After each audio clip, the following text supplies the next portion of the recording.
The Accidental Entrepreneur is brought to you with the help of our sponsor, AWeber, the world's leading small business email marketing and automation service provider. Since 1998, AWeber has helped more than 1 million small businesses and entrepreneurs through its suite of web-based email marketing, automation tools, and education. AWeber, the best option when it comes to marketing your business. The podcast is also brought to you by the Alternative Board. Since 1989, the Alternative Board, or TAB, has been one of the leading peer advisory and business coaching organizations for independent business owners and CEOs across the world. By facilitating peer advisory boards, private one-on-one coaching, and strategic planning services, TAB helps business owners improve their businesses in ways that change their lives. And be sure to connect with our affiliate sponsor, GSM Growth Agency. They're boosting e-commerce businesses to 6 and 7 figures in revenue and cover everything from ads and social media influencers to making your website better. GSM Growth Agency focuses on taking businesses from startup success to bigger success, going above and beyond to make sure growth sticks around. They're all about cool ideas, lasting partnerships, and making your mark in the e-commerce world. And be sure to support the podcast by ordering some logo merchandise from our online store. Listen to all of our sponsors' commercials later in this episode and follow their links in the show notes to learn more about their products and services. Okay, welcome back to another episode of the podcast. I'm very excited to talk to Kayla in a few minutes. She got a book coming out called How to Be a Digital Nomad. I didn't even know what a digital nomad was till I met her. So if you're listening on your favorite directory, please be sure to leave us a 5-star review whenever you can. If you're watching us on YouTube, like us, subscribe to the channel so we can keep bringing great guests like we have with Kayla today. So let's get on with today's show. The information provided in these episodes is for entertainment purposes only. It is not a guarantee of success or to be construed as advice of any kind. You should always seek advice from local licensed professionals before making any decisions. The dictionary defines an entrepreneur as a person who organizes and manages any enterprise, especially a business, usually with considerable initiative and risk. People often start a business without much choice, perhaps due to a job loss or just being dissatisfied at work, and they come up with an idea they just know can be successful. They become entrepreneurs by accident. That is to say, their success or failure happens by accident, not with intention. My name is Mitch Beinhacker. I'm a corporate attorney and a business advisor. You're listening to The Accidental Entrepreneur, my podcast about how to achieve success on purpose, not by accident. Join me along with our monthly guests where we share our knowledge and help you get a hold of your business. And now on to today's episode. All right, Kayla, so thanks for joining me. I think, today's going to be an interesting conversation. You got a book coming out on January 30th, How to Be a Digital Nomad. We're going to talk about that in the second half. We'll spend the first step talking about you and your background. But I think, more and more I'm getting guests on the show who they're not necessarily wandering around the world like you are. We're going to talk about that. But they're working remotely. They decided they want to live in Costa Rica and they can run their company from there. And they have people all over the world that we're working with them. I have a cousin who's in a program where she can just work as long as she has a remote job, right? She just goes to the next place they go. She's been in Turkey. She's been in Africa. She's been in South America. She's home right now. Then she'll go out to, New Zealand, Australia. She's been all over the place. And there's more and more of these programs and opportunities. I even met, and I'm talking too much. I should bring you on in a second. You can talk. Your mic's on. I even met 2 guys. I don't think they've been on the show yet, who are working on a real estate company where you can rent an apartment, but in a consortium, you know what I mean? So you can stay in Texas. I think it's only United States right now, but you can stay in Texas for a month and then you can work in Nashville for another month and you're on the same lease. So I think you're seeing more of that. But why don't you introduce yourself? Kayla, great to have you on the show. Let's talk about you and your background and stuff. Thanks so much for having me, Mitch. Yeah, I am in Croatia at the moment, originally from Pennsylvania in the US, and I went abroad in 2017. I left the corporate world and was, I heard about these weird people called digital nomads. I saw people on Instagram doing something that I thought looked so, it really called to me. And I thought, well, if they're doing that, I could probably do it too, I guess. Why not? Now, how hard can it be if you can find work online, then you can go wherever you want to go with that. As we all saw in 2020, it's actually not as difficult as a lot of people perceive that to be. Right. Well, yeah, but not traveling. We're going to get into this. Like, people are thinking like, well, how do I pay my bills? What do I do for, how do I stay connected to the world? You always like have a home base where you go and you go back and you check your undo. So we're going to talk about that because you don't really have a home base. You kind of don't, right? No, I don't have an apartment. I haven't had an apartment in 8 months. I live out of Airbnb or stay with family for periods as well. I visit family for like I go home to like Pennsylvania for like a month out of the year, and spend time with family there. But yeah, I'm the extreme end though. I would say I'm on the extreme end. I don't have stuff. I have 2 backpacks that I carry with me, and there's a whole spectrum. There's people, I mean, if you have enough money, you can leave your whole house the way it is and come back to it whenever you want. Your plants will die, but that's pretty much it. You have somebody come in and water your plants and check your mail, and there we go. Do that too, right? But but at our stage of the game and your stage of the game, it's a little bit harder to do that, right? I mean, you can't really, what do you got, a mortgage? You make your mortgage. I mean, I guess. So, and you're married, right? So I'm married. Yeah, I do this with my husband. Right. So it's not like you're single wandering the world. You can do this with a cooperative spouse, I guess, right? Yeah. A cooperative spouse. And yes.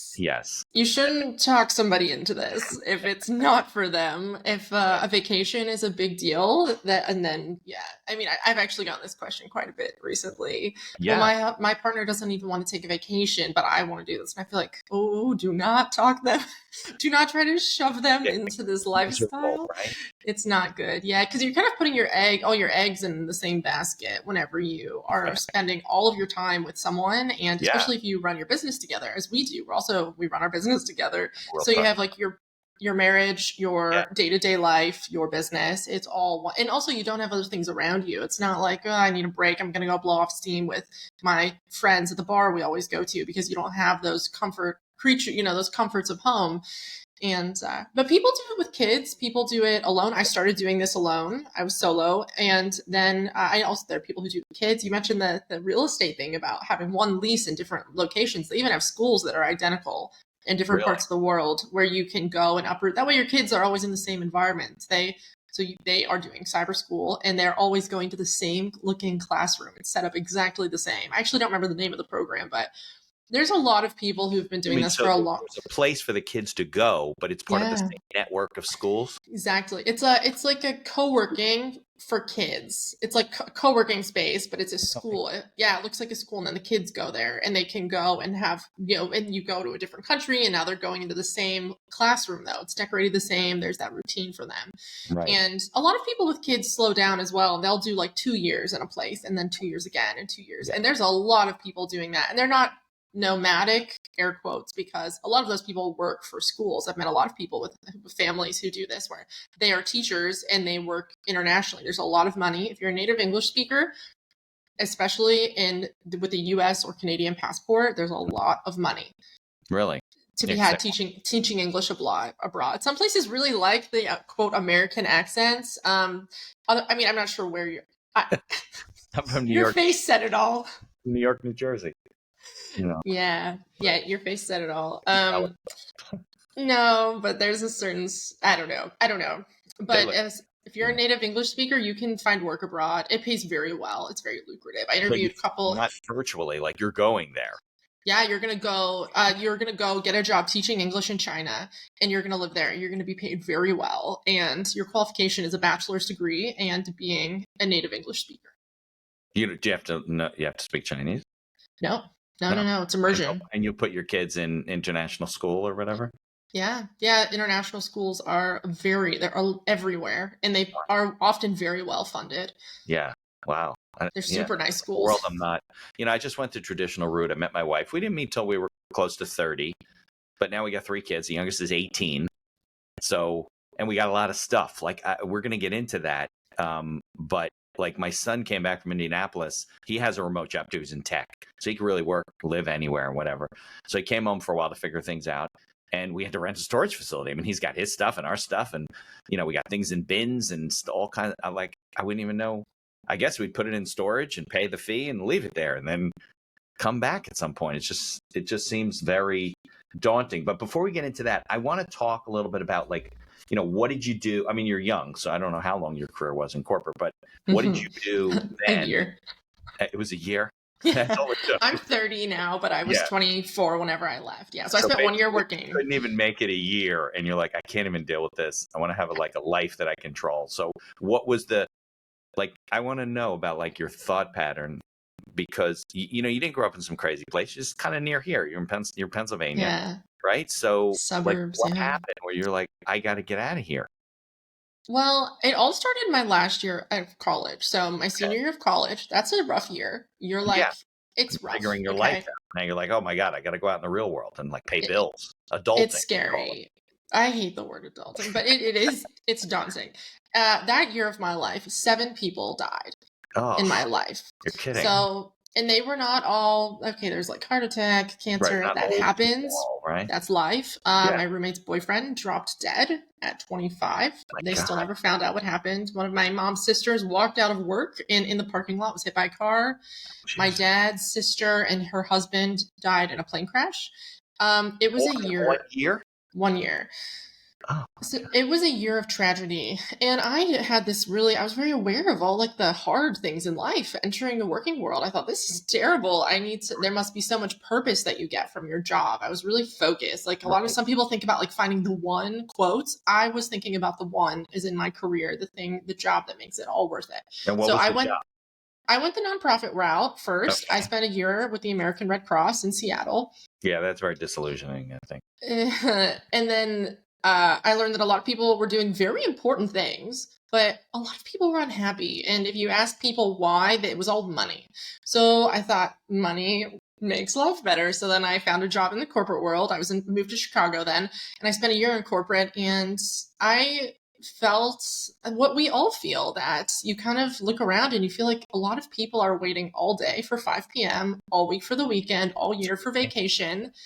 And I was talking to the secretary at my job in Chicago once, and she said, how sad is it that we are wishing away our lives? And I thought, oh gosh, didn't I learn this from my Aunt Jane, who counted down until her retirement for 500 days? She was counting down, and then she got hit by a car one day leaving work and never got to reach that. I was really scared. I mean, you were young. You just came out of school. So what was the job in Chicago? In Chicago, I was doing marketing. So I was doing it's mostly graphic design. Yeah, my title was marketing coordinator, and I was a communications coordinator for the Red Cross.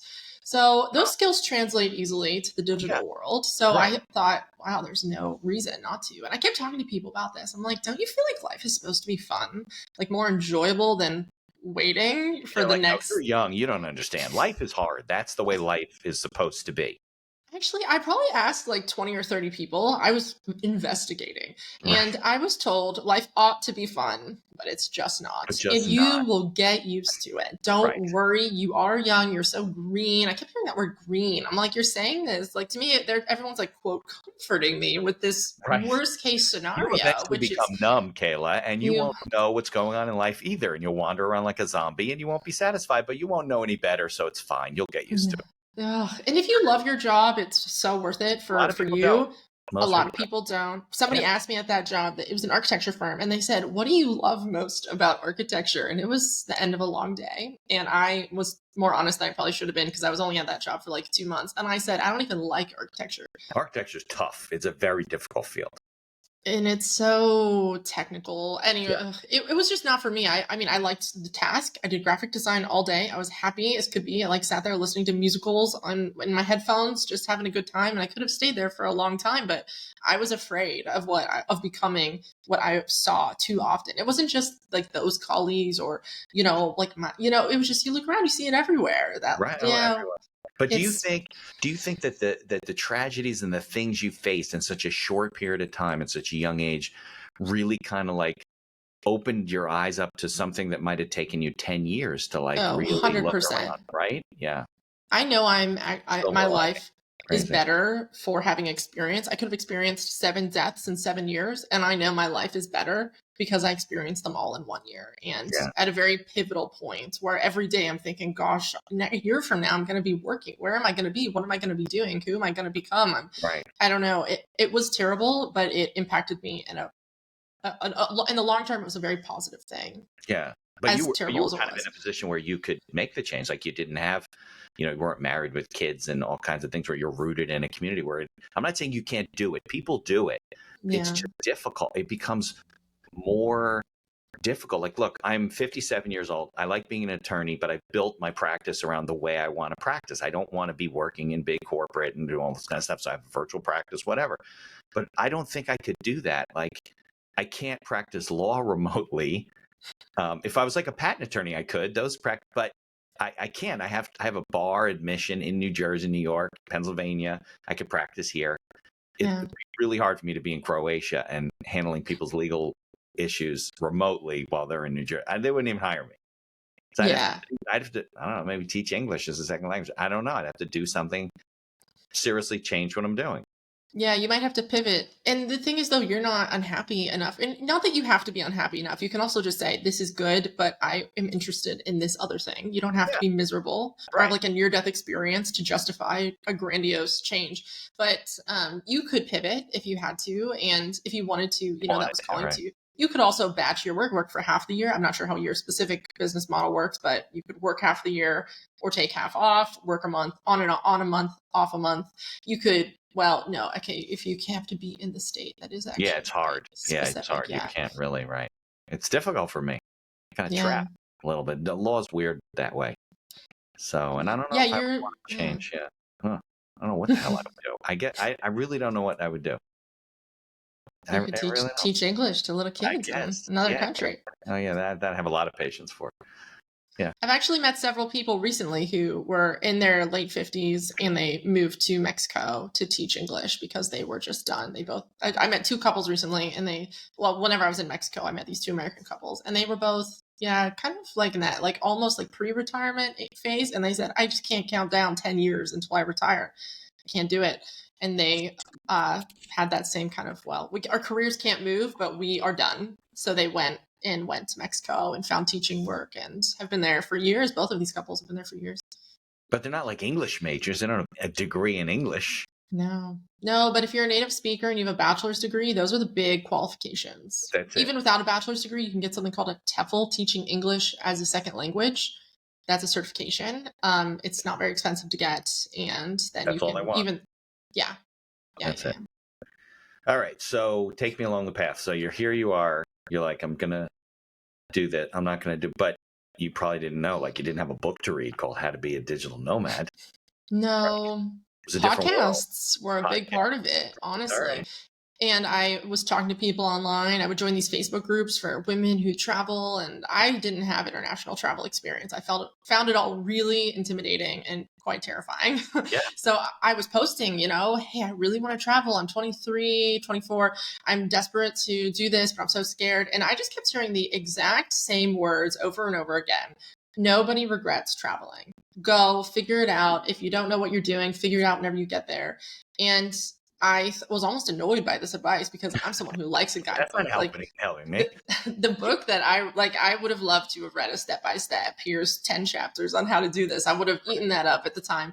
But, we do things all the time that we don't know how to do. If anyone goes to went to college, you are already a bigger adrenaline junkie than a digital, like you have it in you. You had no guarantees. You went all in on something expensive and risky because you have no idea if you're going to make money or find a job or what the world's going to be like, or if your job's going to be replaced by AI in a year. Right. And if you became a parent, you have done harder things with less information. Oh, it's true. It's baptism by fire, and travel's the same way. They push you out of the hospital in 48 hours and good luck. You're not qualified. No one's qualified to be a parent. No you way. don't, but it's going to happen one way or another. Yeah, you're right.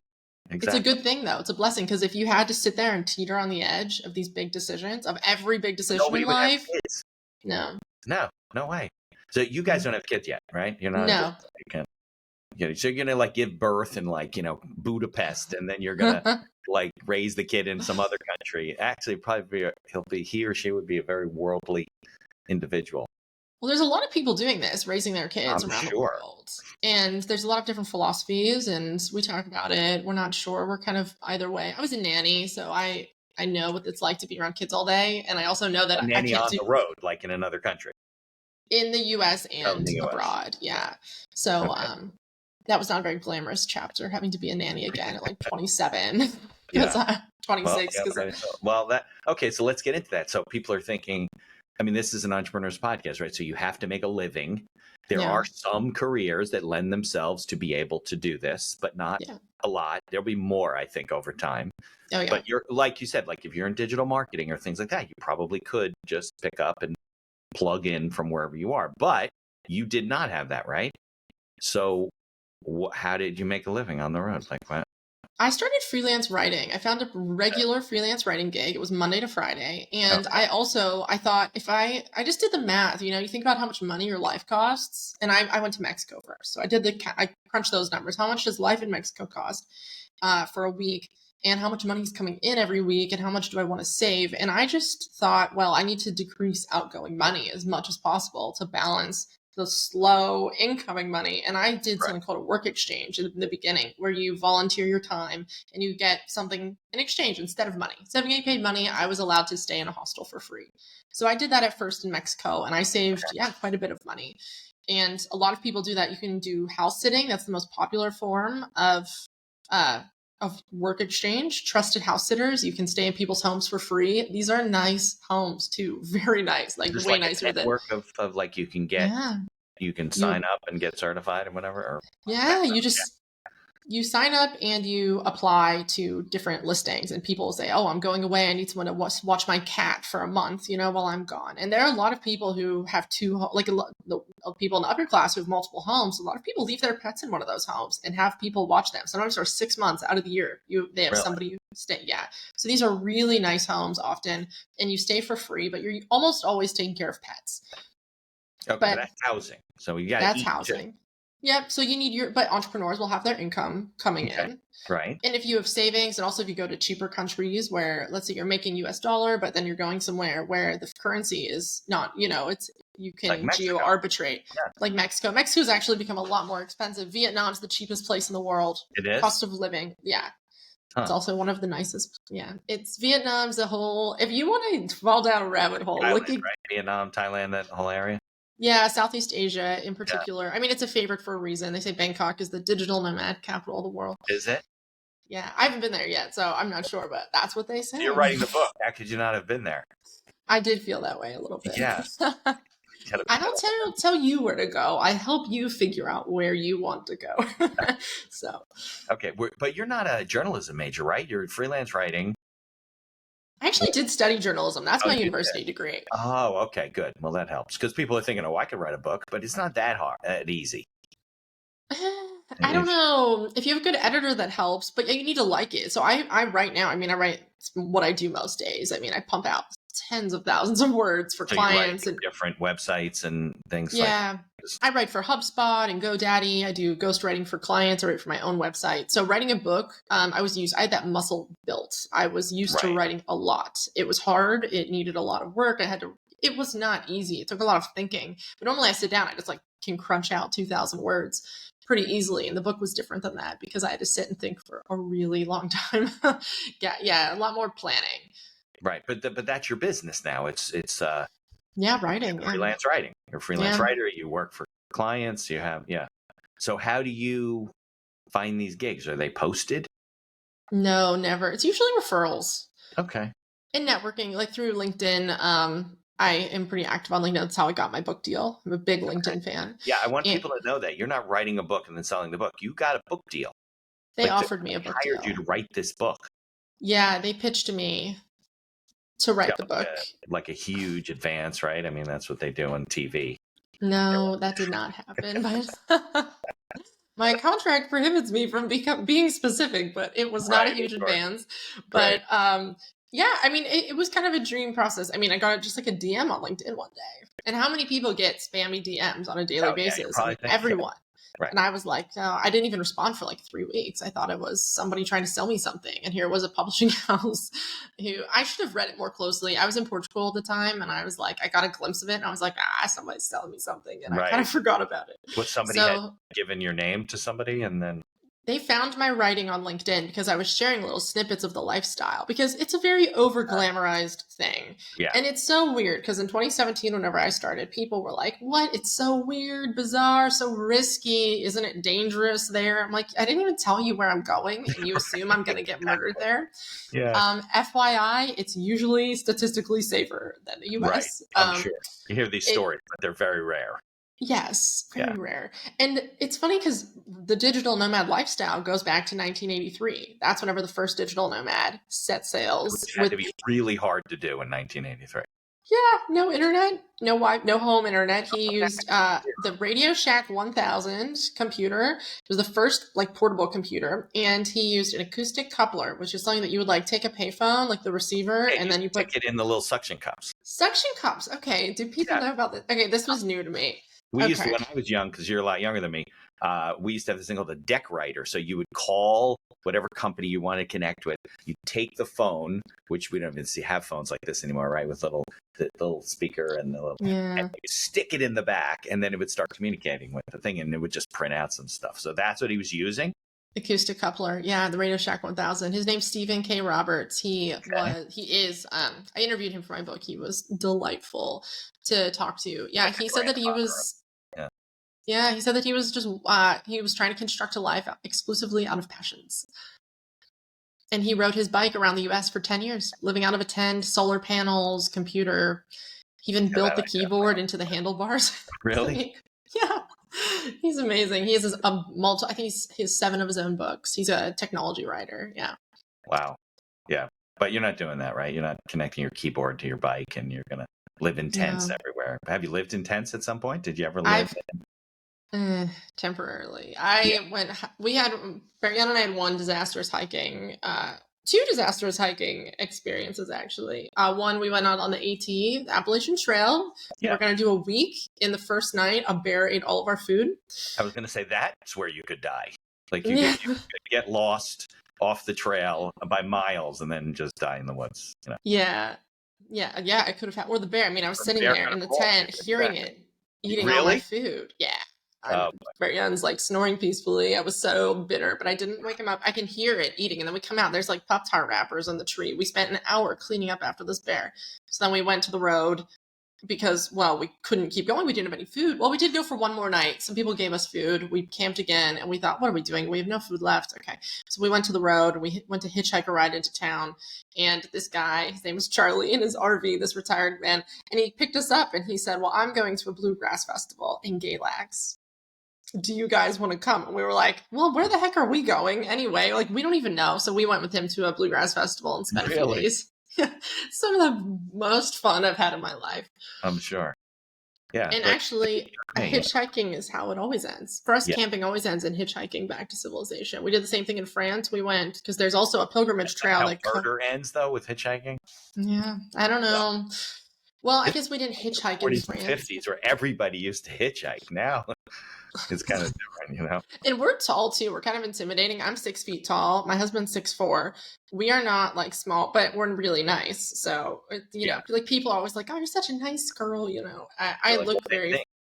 And I am nice. It's true. But it's just funny because he picked us up and he was retired and he's driving and he's like, I haven't picked up a hitchhiker in years. It's so dangerous these days. He said, but what are the odds of you being murderers? And I said, what are the odds of us all being murderers? You know, wink, wink. And he kind of looked over with this look that, okay, I shouldn't make jokes. No one here is a serial killer. You don't know. Exactly. Well, I mean, you know, 2 very tall people. I mean, that would be like a good profession for you to be a murderer. If you're really small, I don't think you could really overpower anybody. And you think that, this is why I always say, like, we're not going to get robbed. Like, we're bigger, especially a lot of the countries we've been to. Like, we were actually we're a little less approachable. Someone in Colombia robbed Barry with a screwdriver once, and he gave him like a few coins. It wasn't violent. But this guy's like, you know, like a 4 foot tall man. Like, I think you could get away. Yeah. Yeah, that's very funny. All right. So, so I like the whole like story about how you're doing this, because I think I just see this happening more and more, especially for younger people. Like, I think they think that the companies need them more than they need the companies. Like, you know, just go out and get another job, or, you know, build what I've heard the term portfolio career, where you just have yeah. different things and you just got side gigs and they become regular things.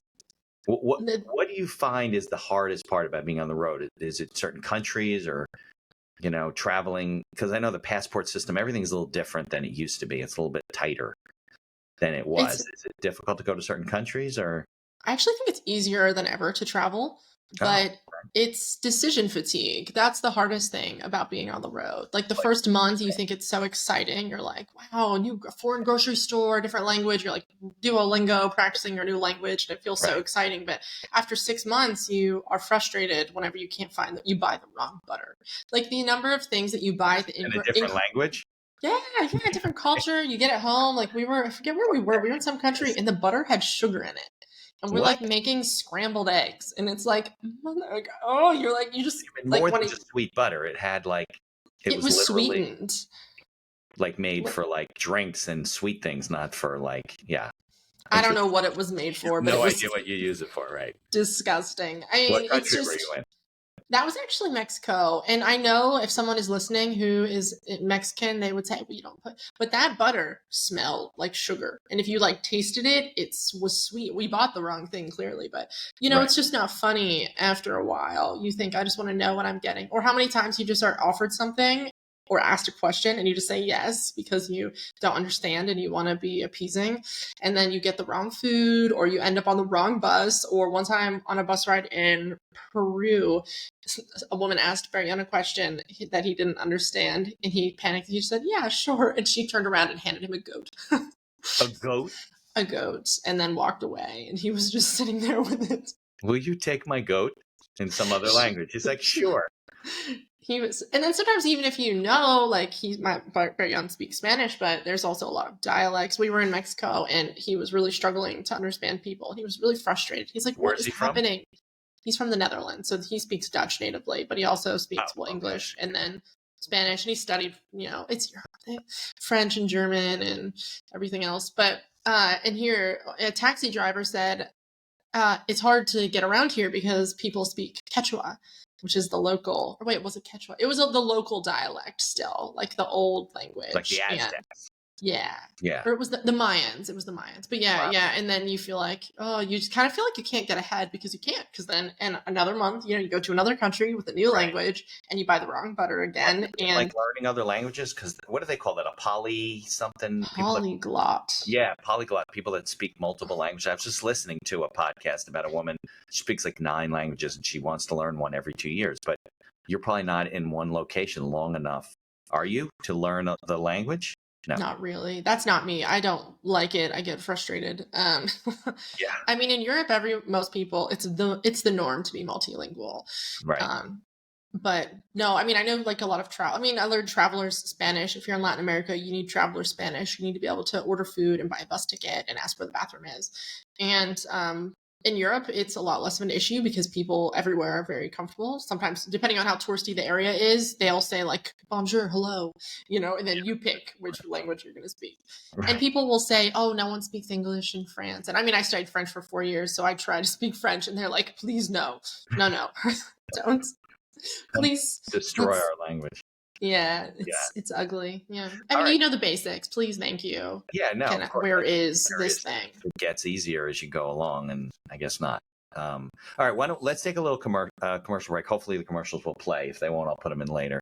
And then maybe we come back and talk more about the book and, how to be a digital nomad and go through. Because I'll be honest with you, I haven't read it yet, the whole thing. That's fine. I've gone through, but I'm supporting you. So, yeah. So I want, but it's a very much of a how-to book. It really takes you through this, and this, and things about crime and all kinds of stuff. So I'll pull out the appendix. All right. So let's take a break and then we'll come back. Perfect.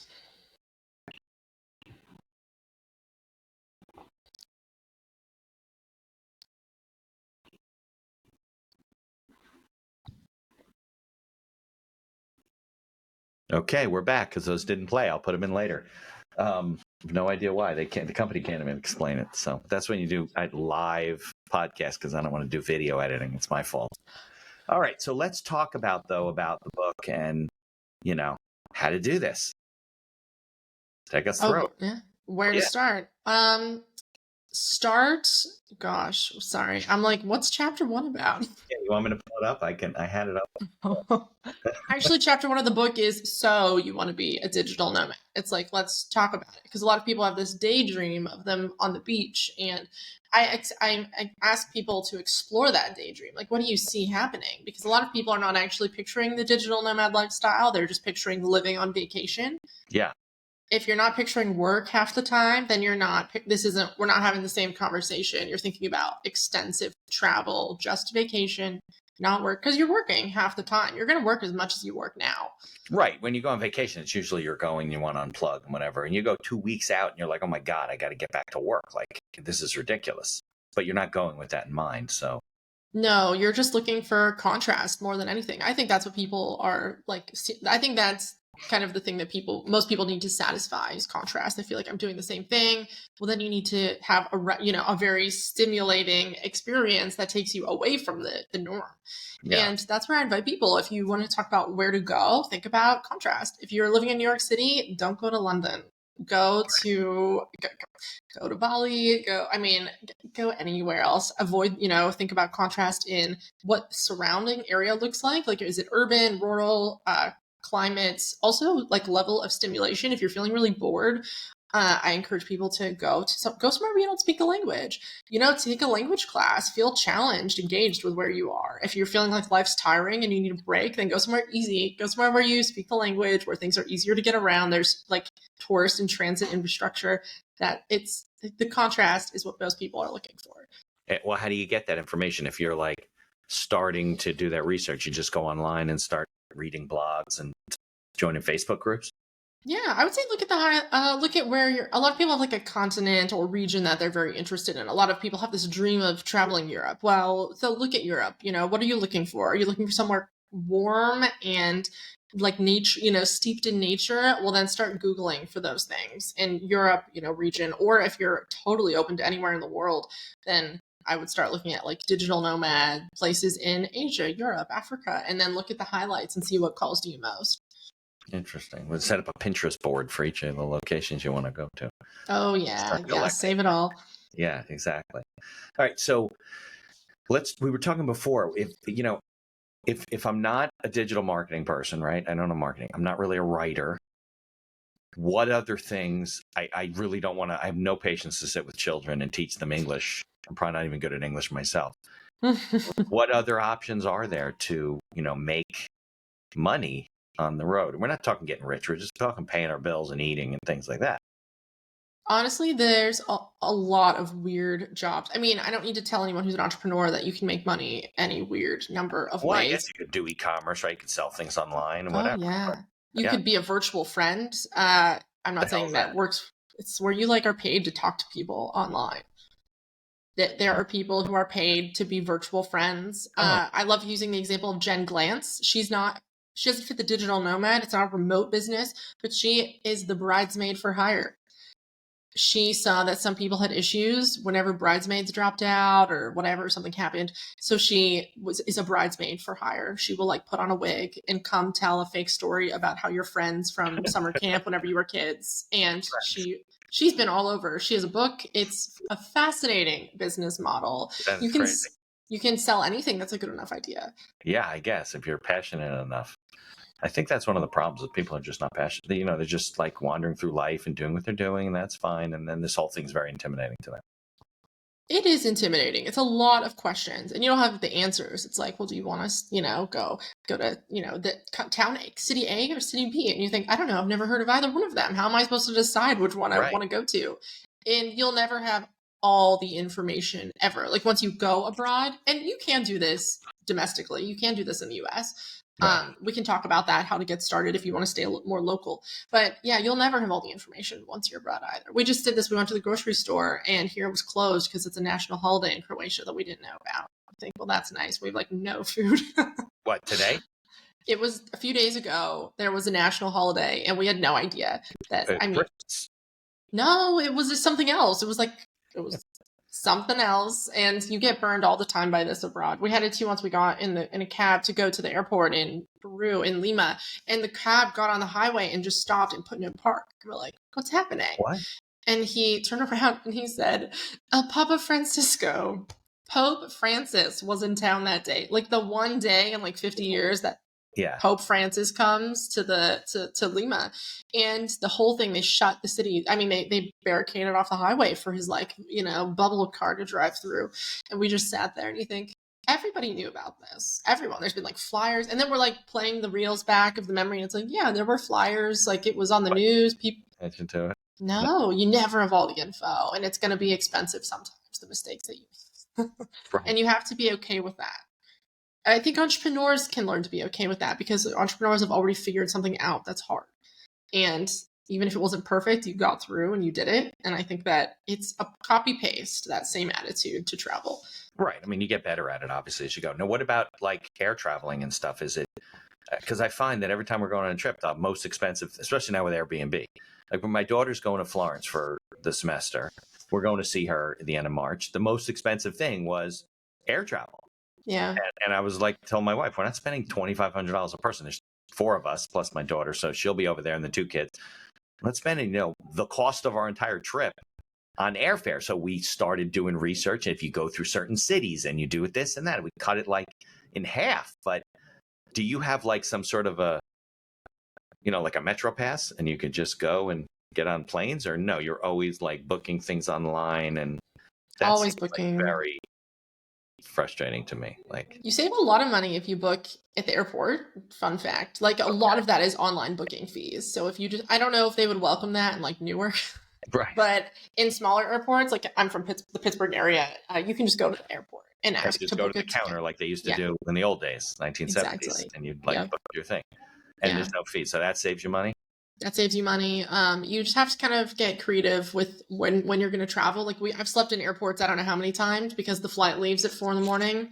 and nobody wants to take that flight. Oh, I have a sleeping bag. I will sleep in the airport and take that flight. Or sometimes you arrive at 4 a.m, and a lot of cities aren't safe to leave, and there aren't rental car agencies open, and transit's not running, so you end up before. So you end up there. They don't like throw you out of the airport. A very select airports do. Like they close at night. You have to go to sleepingairports.net and see if you're allowed to sleep there, and then see where the nicest place. Sleepingairports.net. They will tell you the most comfortable places to sleep. Yeah. Really? Yeah. Yeah. So all the tips and tricks. Now that's in the book too about sleeping in airports. I actually don't know. My editor cut a few things out. He was like, "People have more money than this." Exactly. But I mean, even having money, being able to pay for a hotel room, my roots are in like the budget travel side. So pretty frugal. Like we don't go out to eat traveling. You want to talk about ways to cut costs of travel? We don't really eat out ever. We cook all the time. Yeah. And most people, we eat out less than people who just live at home, normal life. Like we never go out. We go to a restaurant like once a year. Right. Well, that's a lifestyle choice right now. Yeah. So Airbnb. You just go to the supermarket. You buy things all in the Croatian, I would assume. Yeah. And you cook and do. Yeah. I mean, look, if you're. Yeah. I mean, you can't be going out to dinner all the time. A lot of people do. Okay. Well, they also have a room on that ship that travels around the world, and you can just get on from different places. That's nice, but you wanted to see the world when you're 24, so. Yeah. Also, it's just normal. I don't think it's normal to eat out at a restaurant every night. To me, that I don't feel good whenever I eat out all the time. It feels very indulgent. So I know I'm happier. I'm a happier person if I have like autonomy over my like life basics. But in some countries, it's really cheap to eat out. So it actually is more frugal to just go and get street food and keep it cheap. Eat the catch of the day, always cheap. You don't know what it is. I mean, it's fish. You never know what you're eating with fish. Unless it's salmon. It's like fillet of fish, air quotes. Yeah. Well, some of the countries I know, they bring the whole fish out, like they'll show you that it's fresh. Yeah. Some people don't like that. Some people don't. Yeah. So do you find that does it make you feel good to, be getting a deal? Like figuring a way to get to a place. Say it's like a rush, right? You want to know the best rush is Airbnb. If you stay for a month, there's almost always a discount in a lot of countries, not everywhere. Like the US doesn't really do month-long discounts, but in Europe, I've never seen a country that doesn't have a month-long discount. So this Airbnb is normally $3,000 a month, but we booked for a month. It's only 1,000. Wow. Yeah, because they know they're not going to book every night if they do it piecemeal. So they want to rather have it full. But that's a huge discount. That's a great deal. Huge. Yeah, we pay about $1,000 a month. That's our like benchmark for accommodation, which is less than my rent was in Chicago. I'm sure. Kidding me? Yeah. You can't get a place in New York for $1,000 a month. No. They don't even have places small enough to rent you for $1,000. Yeah, you can't do that. So what does your husband do? We run the business together. So he's a writer too? Yeah, he was a high school English teacher when we met. He was not digital. He didn't have Wi-Fi at home. He didn't have Facebook. He was really not in the digital. Yeah, he was really. But you said like the Netherlands. Yeah. So how did you meet? When you were traveling? Yeah, we were both traveling. We met in Guatemala.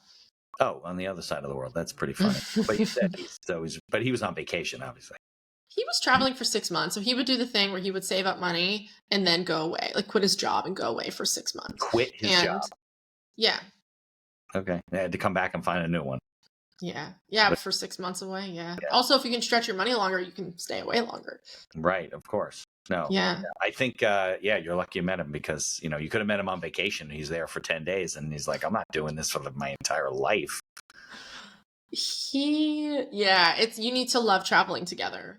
Although I've met a lot of people who have met their partners abroad, and it's quite funny. I knew someone else she met her husband on a beach in Honduras, and he was on vacation, and she was living there. And they've been married now for a while. And quite a lot of people who, one of them, but you have to be willing to be detached. At least one of you has to be willing to say, well, to leave it behind. And I was already living out of my backpacks whenever we met.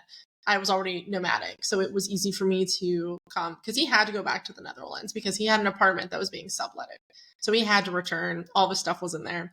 But we never expected to stay. We did have a home base in the Netherlands for years, and we used that to travel Europe. So I've moved in and out of different iterations of traveling where we've done the house sitting thing, the attempted hiking thing that failed twice. The fully nomadic thing. That's what we're doing now. So I did that in 2017 and 18, and now we're there again without any home base. And it's nice now. It's nice to do it with more money because I was living out of hostels originally, with like in a bunk bed. But you were happy with that? I mean, hostels, you have to share a room with other people. Yeah. Yeah. You're literally like the bottom bunk. Yeah. I loved it.